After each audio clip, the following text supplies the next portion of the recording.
I think the two main contractors, Bogle and Goldbeck, have done great work. In fact, you see how quickly the progress has been going. It's been excellent progress, and this is using technology of prefabrication. So while we're preparing the ground, we also, with Bogle and Goldbeck, we created the parts of the building in a prefabricated manner, so that it can actually go up incredibly quickly and still be a high-quality, great building.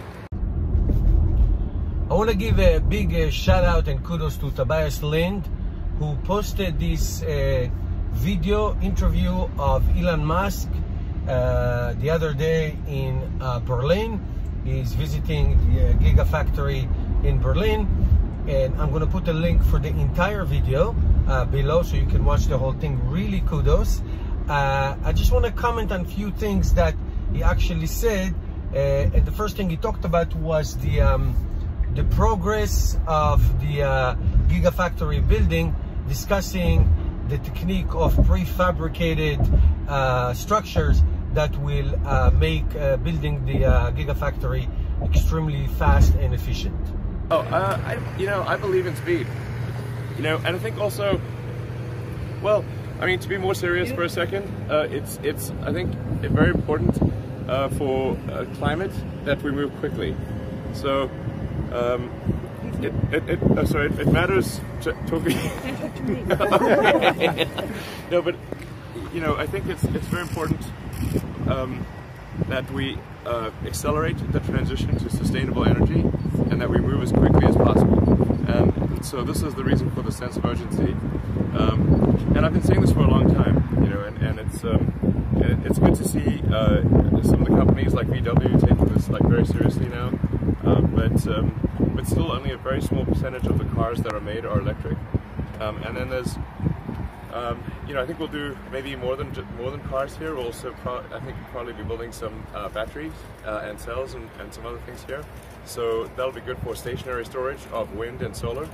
And essentially, the three elements that are needed for a sustainable energy future are sustainable energy generation, energy storage, and sustainable transport, electric cars.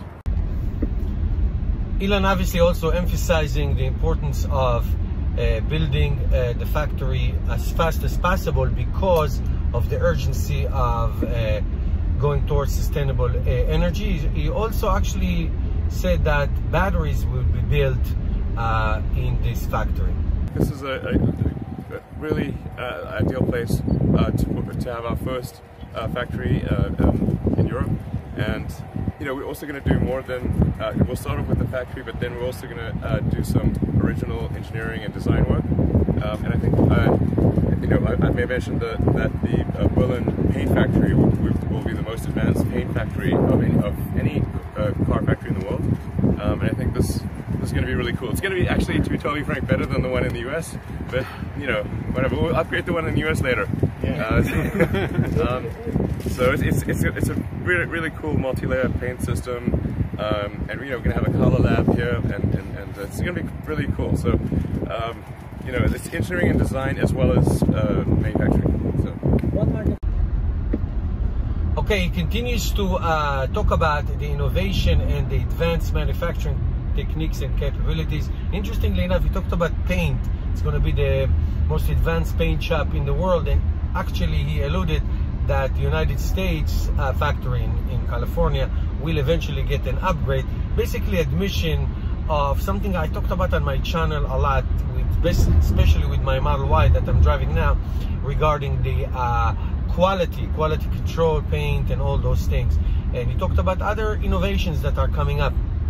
Yeah, I mean, well, it's like I was saying, it's we're going to build the factory, but then we also I mean, there's a bunch of innovative stuff that we'll be doing here that we'll tell you about in the future. It's not just a copy of the Model Y. It's actually a radical redesign of the core technology of building a car. And some of this, when I do Battery Day later in September, I'll talk about what we're going to be doing here in Berlin, but it'll be the first time that there's going to be a transformation in the core structural design of the vehicle. It's quite a big thing. So it's like I said, both manufacturing, engineering, and design as well.